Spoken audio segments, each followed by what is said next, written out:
Hi guys, welcome back to my YouTube channel oneness learning classes में आप सभी का स्वागत है। Myself Brajesh sir. तो मेरे प्यारे बच्चों, कक्षा 10वीं का जो है कि प्री बोर्ड 2025 का जो एक पेपर विज्ञान का है, जबरदस्त इंपॉर्टेंट, बहुत इंपॉर्टेंट मेरे प्यारे बच्चों ये पेपर है। इस प्रकार से सारे प्रश्न जो है कि इस प्रकार से सभी प्रश्न आएंगे। इस पूर्णांक 70 मार्क का है। इसमें जो है कि आपको यहाँ प्री बोर्ड जो है कि लगभग ये 2026 का लगभग इंपॉर्टेंट पेपर है। जिसकी तैयारी कर लेते हैं तो 95% आप एबव जो है कि आने से कोई नहीं रुक सकता है। 95 प्लस आना ही आना है। लेकिन मेरे प्यारे बच्चों, यहाँ पर जो है कि बहुत इंपॉर्टेंट जो ये पेपर है ये 2026 का, तो ये बहुत जबरदस्त है यहाँ पर। और यहाँ पर जो है कि 3 घंटे 15 मिनट का जो पेपर होने वाला है, तो 3 घंटे 15 मिनट का जो पेपर होता है, तो इसमें जो है 15 मिनट आपको पढ़ने के लिए मिलता है, ठीक है ना। यहाँ पर नाम और अपना अनुक्रमांक लिखते हैं। और यहाँ पर 3 घंटे का जो समय है, 3 घंटे का सब वर्णनात्मक प्रश्न जो रहते हैं जिसमें आंसर देना होता है, तो उसका आंसर आपको यहाँ पर देना होता है। कुछ सामान्य निर्देश दिए मेरे प्यारे बच्चों, तो इस सामान्य निर्देश को आपको पढ़ना और समझना है। पहला दिया, प्रारंभ के 15 मिनट परीक्षार्थियों को प्रश्न पत्र पढ़ने के लिए निर्धारित किया जाता है। ओके, अब यहाँ पर जो है कि 3 घंटे जो आपका टाइम बच जाता है, 15 मिनट तो चला गया पढ़ने में, और आज को 3 घंटे का जो पेपर बचता है तो उसमें अ और ब ये 2 भाग में विभाजित रहता है। प्रश्न पत्र खंड जो है ये 2 भाग में विभाजित रहता है। यहाँ पे तीसरा हम देखेंगे खंड अ तथा खंड, यहाँ पे खंड अ और खंड ब, इसमें क ख ग 3 भाग में विभाजित होता है, क्योंकि इसमें हमारे फिजिक्स केमिस्ट्री बायोलॉजी होता है, ठीक है ना। खंड अ जितने भी बहुविकल्पी प्रश्न होते हैं, खंड अ का सब बहुविकल्पी प्रश्न पत्र। खंड अ में बहुविकल्पी प्रश्न है जिसमें सही विकल्प का चुनाव करके OMR शीट पर आपको नीले या काले बॉल पॉइंट्स पेन से सही विकल्प वाले गोले को पूर्ण रूप से भरना है, ठीक है ना मेरे प्यारे बच्चों। यहाँ पे खंड अ में बहुविकल्पी प्रश्न हेतु 1-1 मार्क के निर्धारित रहेंगे। जो 20 मार्क का पेपर है तो 20 क्वेश्चन रहेंगे, ठीक है। खंड ब में वर्णनात्मक प्रश्न रहेगा जिसमें आपको पूर्ण रूप से आंसर देना होता है, तो ये लगभग 50 मार्क का होता है। 50 मार्क का यहाँ पर प्रत्येक प्रश्न के सम्मुख अंक में निर्धारित किए जाते हैं, जिसमें वो जो 1, 2, 4 और 6 मार्क के जो प्रश्न आते हैं उसका आंसर आपको देना होता है। इस तरह से अगला दिया है कि खंड ब के प्रत्येक उपखंड के सभी प्रश्न एक साथ करना अनिवार्य है। प्रत्येक उपखंड नए पृष्ठ से प्रारंभ की जाए, ठीक है ना। प्रत्येक खंड जो है कि आपको नए पृष्ठ से है, जो क ख और ग 3 विभाग में आपको जो बांट दिया जाता है मेरे प्यारे बच्चों। तो यहाँ पर जो है मेरे प्यारे बच्चों क ख ग 3 ग्रुप में जो दिया था, फिजिक्स केमिस्ट्री बायोलॉजी के पार्ट्स दिए रहेंगे। तो फिजिक्स केमिस्ट्री बायोलॉजी के सारे पार्ट्स को क्या करना है, हमें इसको अच्छी तरह से करना, और सभी प्रश्न अनिवार्य मेरे प्यारे बच्चों, सबको करना एकदम जरूरी है। तो यहाँ पर मेरे प्यारे बच्चों लगभग जो है कि आपको पूरा जो यहाँ पर निर्देश था, वो निर्देश के बारे में सारे बता दिए गए यहाँ पे।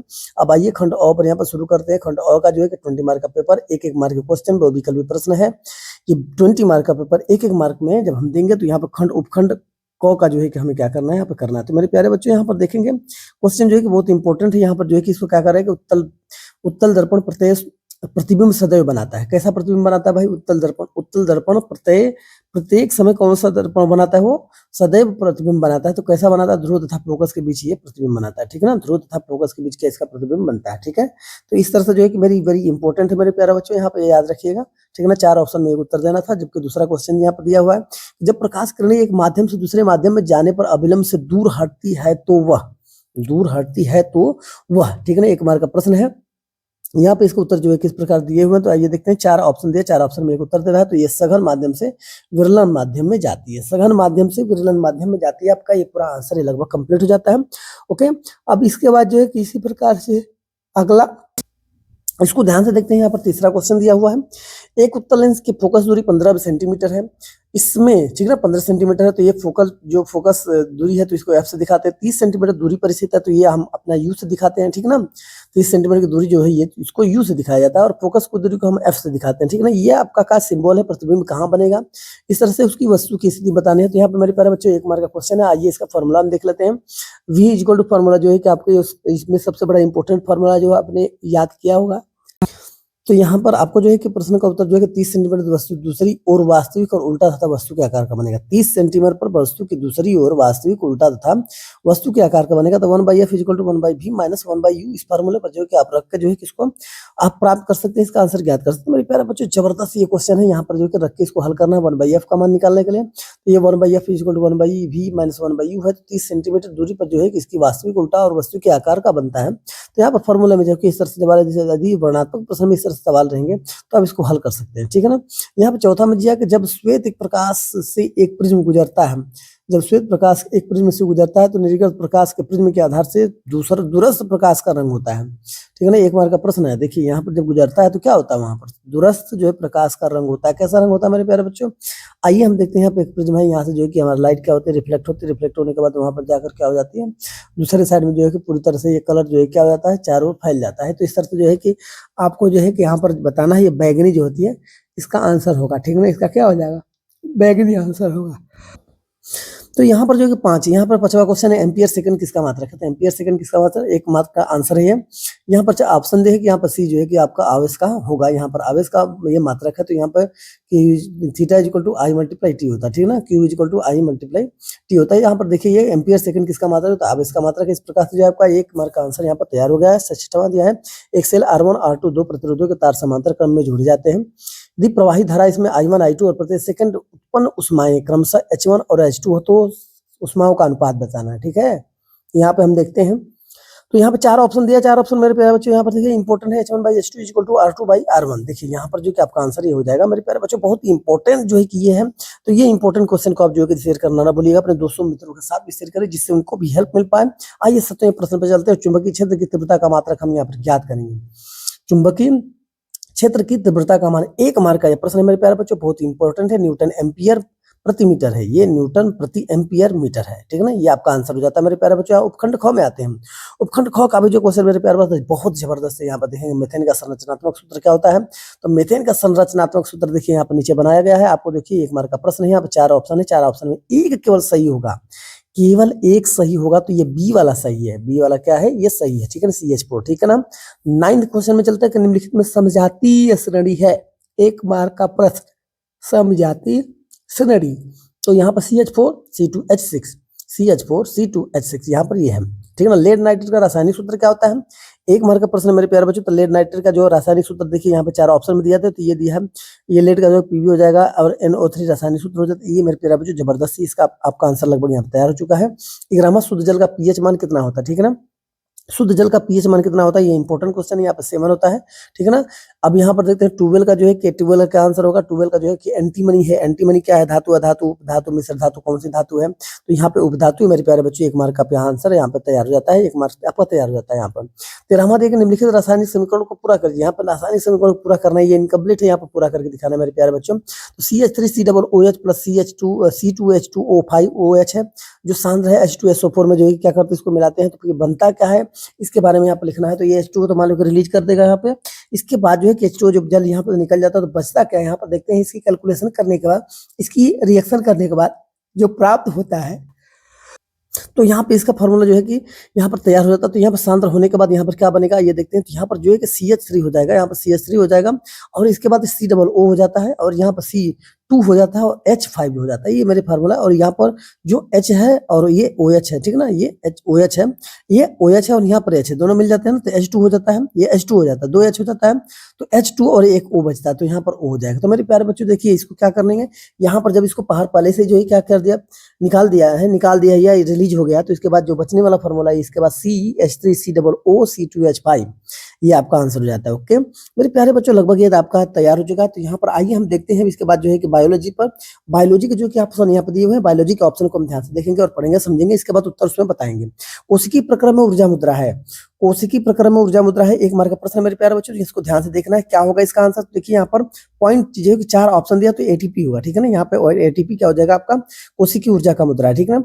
ये 15वां दिया पित्त रस का स्राव होता है, पित्त रस का स्राव होता है, 4 ऑप्शन मेरे प्यारे बच्चों। यहाँ पर जो कि आपका आंसर है पित्ताशय, यकृत, अमाशय, अग्नाशय, ठीक है ना। तो यहाँ पे यकृत द्वारा होता है, यकृत इसका आंसर सही होगा। पराग कोष में होते हैं, पराग कोष में होते हैं, 1 मार्क का प्रश्न है। यहाँ पर 4 ऑप्शन दिया हुआ है मेरे प्यारे बच्चों, चारों में एक केवल उत्तर आपका सही होगा, वो है पराग कण जो है कि आपका आंसर होगा। तो यहाँ पर इस प्रकार से इसकी तैयारी लगभग कंप्लीट हो जाती है। इस तरह से 17वां जो है कि पत्तियों पर कलियां विकसित होती है, पत्तियों पर कलियां विकसित होती हैं। ऑप्शन में इसमें 4 ऑप्शन दिया है, क्वेश्चन मार्क, ये एक इसका मार्क जो है 1 मार्क का, तो ये ब्रायोफिल्म्स में होता है। तो इस प्रकार से ये आपका आंसर हो जाता है। यहाँ पर इसका भी आंसर आपको तैयार हो जाता है। 18वां एक लिंगी फूल का उदाहरण आप देखेंगे तो ये 1 मार्क का प्रश्न है। तो यहाँ पर 4 ऑप्शन है, पपीते का फूल होता है, पपीते का फूल होता है एक लिंगी फूल का उदाहरण मेरे प्यारे बच्चों। यहाँ पे 19वां यहाँ हम देखेंगे कि एक स्वस्थ मनुष्य में सामान्य रक्तदाब होता है, कितना होता है, ये लगभग 1 मार्क का प्रश्न है। यहाँ पर सामान्य रक्तदाब का यदि मेजरमेंट किया जाए तो ये सामान्य दाब जो होता है कि 120 से 80 होता है, 120/80 होता है। तो यहाँ पर 20वां क्वेश्चन, निम्नलिखित में से कौन सा आहार श्रृंखला का निर्माण है या निर्माण करता है, 1 मार्क का प्रश्न है। ये घास, बकरी और मानव, घास, बकरी और मानव। तो मेरे प्यारे बच्चों यहाँ पर लगभग जो है कि आपके ये 20 मार्क के जो ऑब्जेक्टिव क्वेश्चन थे यहाँ पर मेरे प्यारे बच्चों लगभग तैयार हो चुके हैं। तो इस प्रकार से जितने भी आने वाले जो पेपर्स होंगे इसमें आपको पूरी तरह से आपको समझाया जाएगा और इसमें बताया जाएगा। तो वर्णनात्मक प्रश्न में खंड क में आते हैं जो 50 मार्क का है। तो इसमें जो 3 भाग होंगे, ठीक ना, क ख ग घ करके दिया होगा मेरे प्यारे बच्चों। फिजिक्स, बायोलॉजी, फिजिक्स, केमिस्ट्री और बायोलॉजी होगा तो उसका भी आंसर देना जरूरी है। तो 21वां में दिया है कि एक उत्तल दर्पण से 25 सेंटीमीटर दूरी पर रखी वस्तु का प्रतिबिंब वस्तु की लंबाई का आधा बनता है। मेरे प्यारे बच्चों यहाँ पर 4 मार्क का प्रश्न, दर्पण से प्रतिबिंब की दूरी तथा दर्पण की फोकस दूरी याद कीजिए, ठीक है। 2-2 मार्क के यहाँ पे क्वेश्चन हैं, इनको हल करना है। तो आइए इसको हल कैसे करते, फॉर्मूले को याद रखना है, इनके कंसेप्ट को याद रखना है, ठीक है ना। अब यहाँ पर हम क्या करेंगे, सबसे पहले जो कि u = हम देते हैं यहाँ पर जो कि u का मान कितना है, 25 सेंटीमीटर जो दूरी पर रखा हुआ है, ये u का मान है मेरे प्यारे बच्चों, ठीक है। और यहाँ पर जो है कि उत्तल दर्पण से 25 सेंटीमीटर की दूरी तो हो गई, वस्तु की लंबाई आधा बनता है, वस्तु की जो प्रतिबिंब होता है वस्तु की लंबाई का आधा बनता है। तो मेरे प्यारे बच्चों आइए, ये जो कि मेजरमेंट हमारा इसका 1/2 होगा, ठीक है ना, 1/2 यहाँ पर होगा तो ये हो जाएगा 1/2 v और बाई यू हो जाएगा 1/2 v बाई यू, ठीक है ना। ये m बराबर जो इसका मान निकाला जाता है। तो आइए मेरे प्यारे बच्चों यहाँ पर इसके फॉर्मूले को हम देखते हैं, सॉल्व करके देखते हैं कि कैसे इसका वैल्यू कितना आएगा। ये सब इंपॉर्टेंट पॉइंट है, इसको नोट करते ही जाना है। वीडियो को पॉज करिएगा, रोक लीजिएगा, समझ लीजिएगा।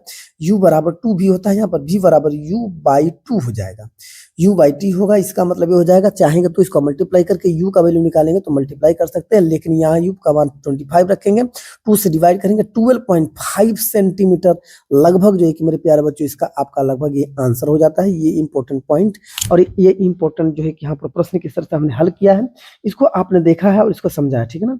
अब इसको हम कैसे करेंगे समझेंगे, ठीक है मेरे प्यारे बच्चों। तो यहाँ पर आइए उसके दूसरे पॉइंट्स को हम करते हैं और हल करते हैं और समझते हैं, ठीक है, कि इसका आंसर कितना आएगा, कैसे आएगा, कौन सा फॉर्मूला लगेगा और हल क्या होगा। तो यहाँ पर देखिए 1/f = 1/v प्लस जो है कि 1/u होता है। इस तरह से आपके प्रश्न होते हैं। 1/f का वैल्यू यहाँ पर रखा जाएगा 1/v और प्लस 1/u यदि यहाँ पर दिया है तो निकाल लेंगे, ये लिख लेंगे। तो यहाँ पर जो है कि लगभग -1/12.5 हो जाएगा, प्लस यहाँ पर 1 जो, तो यहाँ पर जो है कि प्लस 1/25 हो जाए तो 1/f = 1/112.5 हो जाएगा। तो इसको क्या करेंगे, डेसिमल रिमूव करेंगे तो 10 से इसको क्या करेंगे, ऊपर नीचे मल्टीप्लाई कर देते हैं तो नीचे वाला तो रिमूव हो जाता है और 1/25 लिख देंगे। ये 0 से जो है कि कट जाएगा, ये 5 से कट जाएगा, 5 2 10, 5 2 10 और 5 5 25, तो ये हो जाएगा 1/f = हो जाएगा 2/25 - 1/25। ओके, देखिए यहाँ पर क्या है कि दोनों का जो हर समान है, तो समान हर वाले डायरेक्ट हम कर सकते हैं। यहाँ पर 25 ले कि दोनों कॉमन ले लेंगे, यहाँ पर 25 × 25 ये ऊपर 2 हो जाएगा, यहाँ पर -1 हो जाएगा। तो यहाँ पर क्या हो जाएगा, माइनस और माइनस वैल्यू दोनों क्या होते हैं, माइनस और माइनस वैल्यू दोनों ऐड होते हैं, लेकिन साइन माइनस का रहता है, याद रखिएगा, चिन्ह माइनस का रहता है। दोनों को जोड़ देंगे तो यहाँ पर -3/2 25 हो जाएगा, 3 क्या हो जाएगा 25 हो जाएगा। तो यदि f का मान निकालेंगे, त्रिय करेंगे, त्रिय गुणा करेंगे तो आपका के वैल्यू क्या हो जाएगा, उल्टा कर देते हैं तो वही आपका हो जाता है 25/3 हो जाता है, भाग देंगे। ये 8.3 आपका फोकस जो होता है कि 8.3 सेंटीमीटर की दूरी पे होगी। तो मेरे प्यारे बच्चों इस तरह से आपको हल करना है, हल करके जो है कि लगभग जो है कि आपका ये पॉइंट जो है कवर करते हुए चलते हम जा रहे हैं। इस तरह से आने वाले अगले प्रश्न की तरफ चलते हैं 22 पर, जो यहाँ पर दिया हुआ है, करे कि अभिसारी किरणों के मार्ग में अवतल लेंस रखने पर किरणें लेंस से 20 सेंटीमीटर पीछे अक्ष पर फोकस होती है। मेरे प्यारे बच्चों इंपॉर्टेंट प्रश्न है, इस इंपॉर्टेंट प्रश्न को याद रखिएगा। अब इस प्रकार से आने वाले हर एक सवाल को हम हल कर सकते हैं। इसमें उत्तल लेंस की बात करेगा, क्योंकि कौन सा लेंस है, तो उत्तल लेंस है। लेंस की अनुपस्थिति में ये किरणें कहाँ फोकस होती है, लेंस की फोकस दूरी 30 सेंटीमीटर हो, यदि 3 सेंटीमीटर तो इसका कहाँ होगा ये बताना है आपको, किरणें कहाँ फोकस होगी। तो 30 सेंटीमीटर तो आपका यहाँ पर क्या दे दिया है, ये पीछे बनती है, ठीक है ना, 30 सेंटीमीटर आपका पीछे ये प्रतिबिंब क्या होता है, तैयार होता है। तो ये लगभग जो है कि आपका इसका आंसर हो जाता है, ठीक है ना। अब यहाँ पर आते हैं कि 20 2 ओमेगा 3 ओमेगा 6 ओमेगा 3 प्रतिरोधों को किस प्रकार जोड़ा जाए कि ताकि ठीक है ना, यहाँ पर 4 ओमेगा तथा 1 ओमेगा का तुल्य प्रतिरोध प्राप्त हो। 1 ओमेगा का तुल्य प्रतिरोध प्राप्त हो। मेरे प्यारे बच्चों, तो यहाँ पर आइए इन सवालों को हल करना पड़ेगा क्योंकि इंपॉर्टेंट क्वेश्चन है। अब ये 2 ओमेगा, 3 ओमेगा, 6 ओमेगा 3 प्रतिरोध है, इनको इस प्रकार जोड़ना है। तो यहाँ पर 2 ओमेगा, ठीक है ना, 2 या फिर 6 ओमेगा है, यहाँ पर 6 ओमेगा है, प्लस यहाँ पर आपका दिया है, ठीक है ना। ये समांतर क्रम में इनको तीनों को जोड़ना पड़ेगा। समांतर क्रम में तीनों को जोड़ देते हैं यहाँ पर, ठीक है ना। यहाँ पर समांतर क्रम में जोड़ोगे तो क्या हो जाएगा, एकदम सिंपल। यहाँ पर हम देखेंगे समांतर क्रम में जोड़ा जाएगा तो क्या हो जाएगा, ये आपका हो जाएगा 4 ओमेगा, यहाँ पर दिया ना 4 ओमेगा दिया, 4 ओमेगा दिया तो फिर क्या करना, 4 ओमेगा है और यहाँ पर 6 है, और यहाँ पर 1 ओमेगा का जो तुल्य प्रतिरोध प्राप्त हो रहा है, 1 ओमेगा तुल्य प्रतिरोध प्राप्त हो रहा है, तो इसे समांतर क्रम में क्या करेंगे, जोड़ देना है, ठीक ना। 2 ओमेगा और 4 ओमेगा और समांतर क्रम में जोड़ेंगे तो ये घट जाता है, तो इसमें 6 में से 2 जाएगा 4 हो जाएगा, ठीक है ना। आइए अगला प्रश्न देखते हैं। घरेलू विद्युत परिपथ में प्रयुक्त तारों के नाम, जो कि पहला नाम है, कार्य तथा आवरण के रंग को लिखना है। तो आइए इनको देखते हैं, ठीक ना, इसको देखते हैं। यहाँ पर क्या करेंगे, जो तार होते हैं मेरे प्यारे बच्चों, यहाँ पर तार काला जैसे यहाँ पर होगा, ये तार जो है कि ये अपना क्या होता है, रंग होता है यहाँ पर, ठीक है ना। तार होता है, उसका रंग होता है। तार मान लीजिए कि यहाँ पर लाइट, ये जैसे लाइव है तो फिर यहाँ पर क्या कर, धारा है, यहाँ पर कार्य, उसका कार्य जो है कि उस ऊपर लिखा है कार्य, धारा देना, और यहाँ पर देता है कि लाल रंग। अब यहाँ पर जो है क्या होता है, न्यूट्रल होता है, यहाँ पर तार में न्यूट्रल होता है, इसमें धारा क्या होती है, धारा जो वापसी होती है कार्य में, और जो रंग होता है। तो मेरे प्यारे बच्चों, यहाँ पर देख रहे हैं कि यहाँ पर न्यूट्रल होगा, धारा वापसी के लिए काला लगता है, और यहाँ पर जो कि अर्थ होता है अर्थ जो है कि यहाँ पे सुरंग मतलब सूरग जो है कि सूरग हरा रंग का होता है। मेरे प्यारे बच्चे, यहाँ पर तीनों जो है उसके कार्य और रंग के बारे में जो है कि यहाँ पर आपको बता दिया गया है, ठीक है ना। घरेलू जो तार लगता है ना, तो उसका नाम, कार्य तथा आवरण के रंग को लिखना है, ठीक है ना। अथवा यहाँ पर धारावाही चालक के कारण उत्पन्न, यहाँ पर धारावाही चालक के कारण उत्पन्न चुंबकीय क्षेत्र किन किन कार्यों पर निर्भर करता है। चुंबकीय क्षेत्र की दिशा ज्ञात करने के लिए प्रयुक्त नियम का नाम लिखकर उसे स्पष्ट कीजिए। मेरे प्यारे बच्चों, यहाँ पर मेरे प्यारे बच्चों जो कि लगभग जो कि आपके देखिए प्रश्नों का हम उत्तर उसके पहले जो कि कंप्लीट हो गया, तो यहाँ आप आइए इसको देखते हैं कैसे इसको लिखना है। तो यहाँ पर धारा की यहाँ पे मात्रा निकालेंगे, धारा की मात्रा निकालेंगे। देखिए यहाँ पर फॉर्मूला है, यहाँ पर धारा की मात्रा पहले हो जाता है, अब इसके बाद दूरी यहाँ पर निकालेंगे, फिर तीसरा, इसके बाद जो है कि यहाँ पर क्या दिया है, अब यहाँ पर तीसरा जो है कि इसका क्या करेंगे, यहाँ पर दूरी तथा निकालेंगे, ठीक है ना। दूरी का नियम यहाँ पर जब निकालना है तो इसको क्या करेंगे, यहाँ पे लिख दिया जाएगा, ठीक है ना। अब इसको क्या करना है, काटना है, ठीक है ना।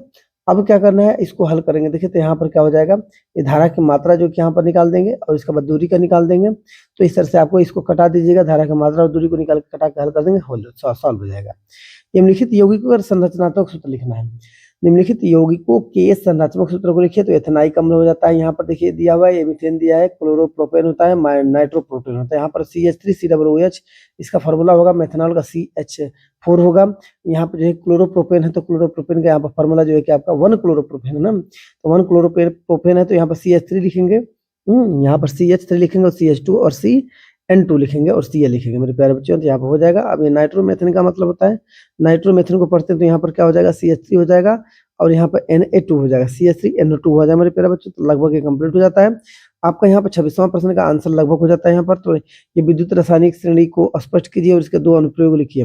मिश्र धातु किसे कहते हैं, या कॉपर की 2 प्रमुख मिश्र धातुओं के नाम और उसका उपयोग लिखना है। तो यहाँ पर मेरे प्यारे बच्चों लगभग जो है कि कंप्लीट हो जाता है।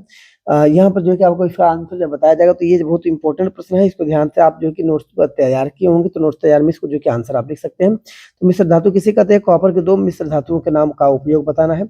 तो आइए इस प्रश्न को देखते हैं। इसमें जो कि आंसर जो दिया होगा, जो उत्तर दिया होगा, तो इसमें जो है कि आपको लगभग जो क्वेश्चन पेपर जो है घर पे जो आपको करने के लिए जो है कि नोट्स तैयार कराया जा रहा है, या तो सीरीज होगी तो सीरीज में से इन सब क्वेश्चन को आप क्या करेंगे, उसमें आंसर इसमें लिख लीजिएगा, उसको याद कर लीजिएगा। केवल ये प्रश्न जो है कि इंपॉर्टेंट है, इसलिए जो है कि आपको समझाया जा रहा है कि इसमें जो आपका आने वाला आंसर होगा तो आपके नोट्स में मिलेगा या तो आपके सीरीज में मिलेगा, तो आप उससे कर लीजिएगा। निम्नलिखित यौगिकों का IUPAC नेम बताना, IUPAC नेम। तो IUPAC नेम में तो आइए देखते हैं IUPAC नेम क्या क्या होगा, ठीक है ना। तो यहाँ पर देख रहे हैं कि HCHO इसका आंसर क्या होगा। तो यहाँ पर देखिए कि यहाँ पर क्या है, ये आपका हो जाएगा मेथेन, ये क्या हो जाएगा, मेथेनॉल हो जाएगा, ये मेथेनॉल हो जाएगा। CH3CH और इक्वल डबल बॉन्ड CH, ठीक है ना, CH2CH सिंगल बॉन्ड और डबल बॉन्ड CH, ये हो जाएगा प्रोपीन हो जाता है। ये क्या हो जाता है मेरे प्यारे बच्चों, प्रोपीन हो जाता है। कार्बन की संयोजकता पर एक संक्षिप्त टिप्पणी लिखे, तो इस तरह से मेरे प्यारे बच्चों ये लगभग जो कि संक्षिप्त टिप्पणी लिखते हैं तो 4 मार्क का क्वेश्चन है, तो 4 मार्क मिल जाता है। लेकिन ये आप अपने नोट से कर लीजिएगा या तो अपने सीरीज से कर लीजिएगा। बेकिंग सोडा खाने का पाउडर, रासायनिक नाम और अनुसूत्र लिखना है। बेकिंग पाउडर को गर्म करने पर क्या होता है, तो ये 6 मार्क का है, थोड़ा सा ये बड़ा होता है। इसको अच्छी तरह से आप भी जो है कि क्या करेंगे, थोड़ा बड़े में आंसर लिखेंगे, लगभग 100 से लगभग 150 के वर्ड के बीच में थोड़ा सा ऊपर जाएगा, तब जाके ये जो कि पॉइंट बनता है। तो यहाँ पर देखिए देखा जाए तो बेकिंग सोडा जो खाने वाला सोडा होता है, मेरे प्यारे बच्चों, ये sodium hydrogen carbonate, hydrogen carbonate, इस तरह से इसका जो फॉर्मूला होता है मेरे प्यारे बच्चों। तो ये लगभग जो है कि यहाँ पर आपका कंप्लीट हो जाता है। अब यहाँ पर हम देखेंगे ये जो है कि पूरा पार्ट कंप्लीट हो गया। अथवा करके ऑप्शन दिया हुआ है, तो अथवा करके ऑप्शन दिया हुआ, तो अथवा को भी जो यहाँ पर हम हल करेंगे, ठीक है ना। यहाँ पे अथवा को भी हल करेंगे। CO2 वहां पर रिलीज कर देता है। आइए संक्षिप्त टिप्पणी दी विस्थापन अभिक्रिया, उदासीनीकरण अभिक्रिया, योगात्मक अभिक्रिया मेरे प्यारे बच्चों, इसको नोट से आप तैयार कर लीजिएगा। इंपॉर्टेंट प्रश्न है, इंपॉर्टेंट प्रश्न का आंसर जो है कि अपने नोट से तैयार कर लीजिएगा। और इसके बाद अगला जो है कि हम देखते हैं उपखंड ग। अब अगला हम उपखंड ग देखते हैं, तो उपखंड ग में क्या होता है, तो यहाँ पर देखिए सब चीजें क्या हुआ, ये जो है कि आपका ये एक तंत्रिका कोशिका न्यूरॉन की संरचना का नामांकन चित्र बनाइए तथा इसे कार्यों का वर्णन करिए। मेरे प्यारे बच्चे बहुत इंपॉर्टेंट पेपर है, ये बहुत इंपॉर्टेंट क्वेश्चन भी है जो यहाँ पर असेंबल, ये जो पेपर क्वेश्चन पेपर जो कि लगभग आने की पूरी संभावना होती है। तो मेरे प्यारे बच्चे इसको बना लीजिएगा, बना के जो है कि इसके बारे में आपको लिखना है, आपका नोट्स में लिखाया गया है, तो उसकी तैयारी भी करनी है, ठीक है ना। या तो सीरीज होगा, सीरीज में से कर सकते हैं। लिंग गुणसूत्र से आप क्या समझते हैं, मानव में लिंग गुणधर्म का निर्धारण प्रक्रिया समझाइए। लिंग गुणसूत्र जैसे मेल और फीमेल के बारे में जो कि इसमें क्या करना है आपको बताना है। तो मानव में जो है कि आपका यहाँ पर XY होता है, मनुष्य में XY होता है, और स्त्री में क्या होती है, YY होती है, ठीक है ना। तो इस तरह से मेरे प्यारे बच्चों इसका जो बनने वाला जो स्ट्रक्चर, तो इस स्ट्रक्चर को हम इस तरह बना लेंगे, ठीक है ना। यहाँ पर उत्पादन और उपभोक्ता में 4 अंतर बताना है, 4 अंतर जो है उत्पादन और उपभोक्ता में बताना है। तो ये आपको नोट्स में मिल जाएगा, सीरीज में मिल जाएगा। तो इस तरह से जो है कि इसका आंसर आप कर सकते हैं, क्योंकि ये प्रश्न पत्र केवल आपकी हेल्प के लिए है, जिसमें आप तैयारी कर सकते हैं और बना सकते हैं, लिख सकते हैं अपने ओपिनियन से। तो इस तरह से मेरे प्यारे बच्चों यहाँ पर क्या कर रहा है, 4 ऑप्शन बताना, तो 4 ऑप्शन के यहाँ पर लिख देंगे। मानव हृदय के अनुदैर्घ्य काट का नामांकित चित्र बनाइए। मानव जो हृदय है उसका अवैध काट का नामांकित चित्र बनाना है, उसकी सहायता से मानव हृदय की संरचना का वर्णन करना। तो मेरे प्यारे बच्चों, मैंने ये जो कि बहुत बार जो एक ही क्लास में मैंने बोला है कि भाई इसको कर लिया कीजिए, क्योंकि बहुत ही इंपॉर्टेंट क्वेश्चन है। और ये सारे क्वेश्चन जो कि बहुत जो है कि इसका आंसर जो है कि आपको यदि मिलना होगा, आंसर जो है कि नोट्स में मिलेगा, या तो इसको जो है कि सीरीज में मिलेगा, ठीक है। अथवा ये जो है कि ऑप्शन आपको दिया कि मानव के मादा जनन का तंत्र संक्षिप्त वर्णन बनाइए, ठीक है ना।